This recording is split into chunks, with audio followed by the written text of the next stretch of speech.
Everyone's favorite Sunday where over 120 million people are going to tune in. We're talking about the Super Bowl. And actually, surprisingly, I'm a big sports fan. I don't really watch the Super Bowls that much. I'm a massive sports fan, but yeah, we're going to talk about the economics of the Super Bowl. And so, as I mentioned before, 120 million people are going to tune into this game. That's pretty much a third of the United States right now. Can anyone guess how much it costs to run an ad this year on the Super Bowl? One 30-second ad. I'll give you a few minutes here to or not a few minutes, I'll give you a few seconds to guess how much it costs to run one ad this year. Now, this kind of ranges depending on, where it slots in, but from what I heard, that's $4 to $5 million for a 30-second ad. A 30-second ad on the Super Bowl is $4 to $5 million. Well, let's break that down on a per second basis. So for every second, it's what, 150 grand, 130 grand? Oh my God. I can picture, and to make the commercial too is probably $1 million because companies are stupid like that and spend $1 million on a stupid commercial that's only going to be used once, right? I mean, well, I guess it's used more than once, but still. Oh my God, 130 grand per second. Oh, Gary Vaynerchuk's head is exploding right now. He hates that kind of stuff. So we're gonna go over some more. We're going to go over some more of the economics of the Super Bowl, what it does to the city, how much the players get paid, stuff like that. All right, so does anyone know what the average ticket price for the Super Bowl is? Now, these are just very rough estimates, and the average ticket, we're not talking about front row, we're not talking about box seats, we're talking like freaking where most people sit in the upper bowl kind of area, right? The average ticket price for one ticket, $4,000 to $6,000 for one ticket in the upper bowl of a football game. I mean, I know it's a cool experience, especially if you're, a fan of Atlanta or New York or New England, but New England's in it every fucking year, so it's not a special experience for you guys if you guys go. But yeah, what would you get? Would you guys consider buying tickets to the Super Bowl if they're $4,000 to $6,000 and your favorite team was playing? Because at this very second, I actually, you know what? If the Leafs in the NHL were to make the Stanley Cup Finals and it was Game 7 and tickets somehow were only $4,000 to $6,000, they'd probably be more like $20,000. I'm not kidding. Then I would consider if it was $4,000 to $6,000. Actually, you know what? I'd probably fucking go. I'd go and document it all and put it on YouTube, and it'd be great. It'd be a great experience. I'd take my dad. It'd be great. So, yeah, $4,000 to $6,000 for tickets. Expensive, eh? One thing that's interesting, which a lot of normal everyday football fans don't even know, is that once you hit the playoffs, you get paid additional amounts of money per game that you play. So I actually have the numbers here. So this is I'll go over what this is right now. So in the very first round of the wild card round of the playoffs, if you win the game, you get $24,000 if you are a player. Just period. Every single player on the field or even on the roster of the 53-man roster gets $24,000. Now, in the divisional or round one, you get $24,000 for each player as well. So again, you're making bank. If you've won these first two rounds here, you've made $48,000. Pretty nice, right? On top of your salary. So then we get to the second round here, which is the conference championship, and you get $44,000 if you win that game. Now, we're talking about the Super Bowl here. So this is split into two things here. The winning team players, all 53 people, get $97,000 each if they win the game, and if they lose, they still get $49,000. So despite what you may think, they still have, I know it's weird, but they have financial incentives like from the game itself. Not just from what the game can do for their career, for winning a Super Bowl, you get paid more by the team next year, but it actually has like a little bit of financial, think about this. So Tom Brady makes what, $10 to $20 million a year from football. I think he took a pay cut. So, he doesn't really fucking care about 20 grand, right? Very much. because he gets paid 10 to 20 million every year just from NFL. He gets sponsorships and whatever, married to a supermodel. 10 to 20 grand is not much to him. 97 grand is probably not that much to him. So, but think about the number like 50 to 53 people on the roster. The people who are struggling to make the team may not play in the NFL next year.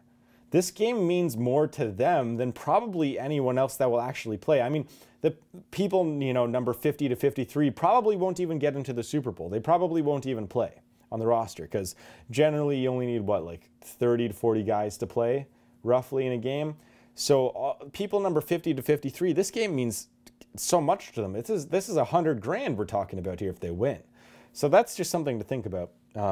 Players actually do have a financial incentive to win the game. Another thing I wanted to mention was the economic impact that this game can have on the host city. So this Super Bowl is being played in Houston, right? Or I guess in about a week's time, 5 days, something like that.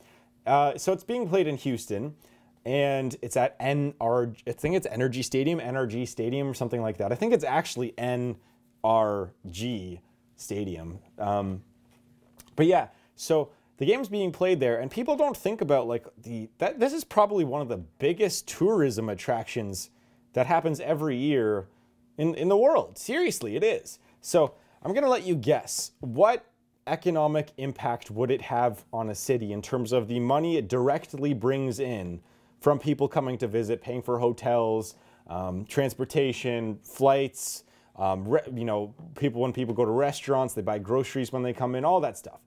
Guess how much revenue it generally brings in. So I think this is the range for the past 5 or so years, $200 to $800 million from one fucking sporting event. That's going to be pumped into Houston this year. I think last year I forget what the host city was, but their number was around $500 million directly brought in from this one game. This year it could be more.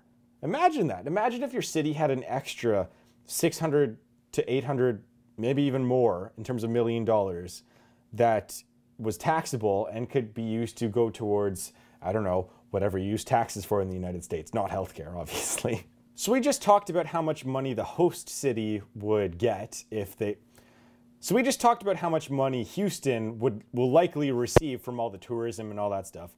But how much money will the NFL get for just having the Super Bowl? I'll let you take a second here. Now this is including like TV contracts, all the tickets and all just everything. How much money will the NFL make from this one game? I'll let you take a guess here. This is estimated $620 million from this one game. Wow.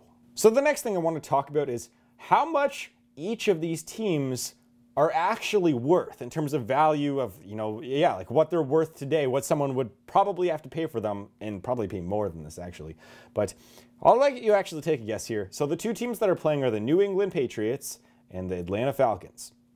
Now, the most valuable team in the world is actually the Dallas Cowboys. They have a value of about $4.2 billion right now, if that's correct. Patriots are number 2. Where do you think that they rank? And I'll give you a hint here. The Atlanta Falcons are 19th in terms of value, so not bad. Where are my Chargers, actually?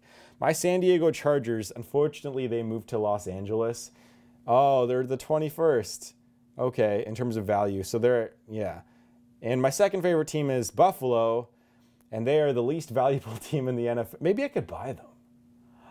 Maybe I could be like Gary Vaynerchuk and want to buy the Buffalo Bills and move them to Toronto. That'd be cool, actually. So they have okay, we're going to go through this here. The most valuable team is Dallas Cowboys, valued at $4.2 billion. The least valuable team is the Buffalo Bills, valued at $1.5 billion. Here is what the Super Bowl teams, what their value is. It is $3.4 billion for the Patriots and $2.1 billion for the Atlanta Falcons. So the teams that are playing today are worth on Sunday, are $5.5 billion. But that's including all the operations of the team, right? That's including like all the stuff that the owner pays for. I'm guessing that might include like the team planes and maybe the stadium for some of them. I don't even know. But what are the values what's the value of the actual players like playing? How much money is actually being on the field, right? So this is actually quite fucking, I can't even comprehend this. So the value of all the players playing in terms of how much they will all get paid this year. We're not talking about long-term contracts. How much money they all made this year combined, all 53 players on each team, so 106 players, $300 million.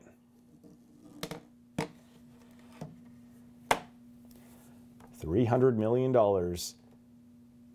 Yeah, they each on average make about $3 million. There's $300 million on the field in this game. What if there's a fucking earthquake?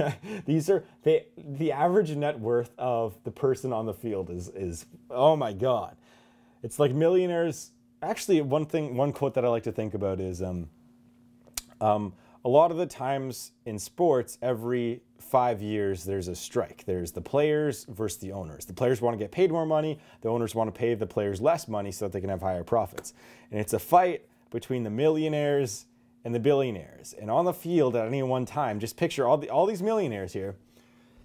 They are millionaires working for billionaires. Isn't that weird how that happens? It's like everyone thinks that all these professional athletes are, you know, the super rich, they're the ultra rich. No, they work for the ultra rich people. And you may not be athletically gifted, but I'll tell you what, you can definitely make enough money to have millionaires work for you. And I think that might actually, hopefully that happens to me one day. Although I don't want to turn into a dick if I ever make $1 billion. But anyways, the worth of the players is $300 million. Anyways, I'd like to thank you very much for watching. Hopefully you guys enjoy the Super Bowl. Hopefully it's competitive and that you guys like it. And you guys like the halftime show and all the commercials and stuff, even though in Canada we get different commercials than you Americans, because that's bullshit, but that's okay, because I support all Canadian commercials. But yeah, enjoy the game if you watch it. You're all very beautiful people. I'll see you guys in the next video.